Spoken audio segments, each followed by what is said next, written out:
Our capital city is in danger of running dry and it could rely on residents to save water in summer. Wellington has just had one of its wettest Julys on record, but it's water down the drain because of a network of leaky pipes. There's no shortage of water falling from the sky in Wellington, it's just that some of it's coming from burst pipes. Wellington leaks like a sieve. We've got major problems with leaks. Wellington Water needs to invest in leak detection and leak repair urgently. Wellington Water admits the city's sprung so many leaks it can't keep up. It could fall to residents to stem the flow. You conserve water over those dry summer months as much as they possibly can. Worst case scenario, households will be restricted to 2-minute showers. Well, how are they going to measure that? But it's also kind of ridiculous. It's fine by me. I find it hard to last longer in a shower than 2 minutes anyway. I do Girl Guide, so I'll be right. Wellington's water consumption has been increasing since 2016.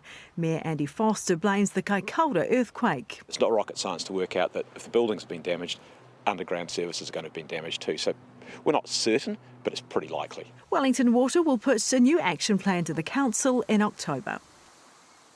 Well, for more on this, I'm joined by Porirua City Mayor Anita Baker. Kia ora, Anita. Thanks for coming on with us tonight. We are hearing about these leaks all the time. How frustrating is it to be living there?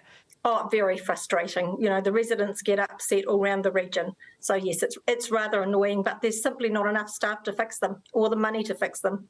Yeah, that's the other big factor, isn't it? The money. And, of course, some councillors have expressed a lack of confidence in Wellington Water. What is your take on its performance? I totally disagree with that. They provide the service that we pay for. So we are giving them a lot more money than other councils. So we're doing what's called roving crews over in Titahi Bay, and that's going around checking all the pipes on people's property and the council pipes to see where the leaks are. So we've stepped up and we're investing a lot more into water. So Wellington Water can only do what you pay them to do. So quite simply, they're doing the job we ask them to do. OK, it's still not enough though, is it? Because you're facing water restrictions over summer. Absolutely. It's never going to be enough because we don't have enough money to put towards it. And we're quite simply using too much water per person.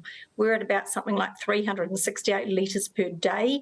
If you compare that to Melbourne, they're at 152 litres a day.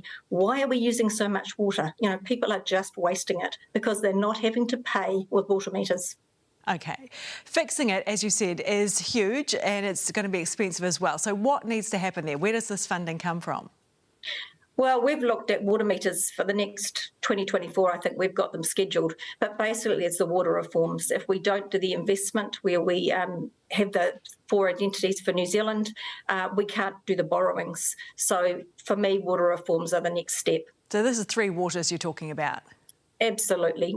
The council cannot borrow enough to put aside. We've put 800 million for the next 30 years, and that's only half of what's needed.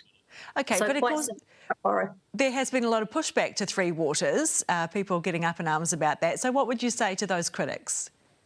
Well, quite simply, we can't afford to pay for the pipes. My residents are having a 7.65 increase. They've just had it.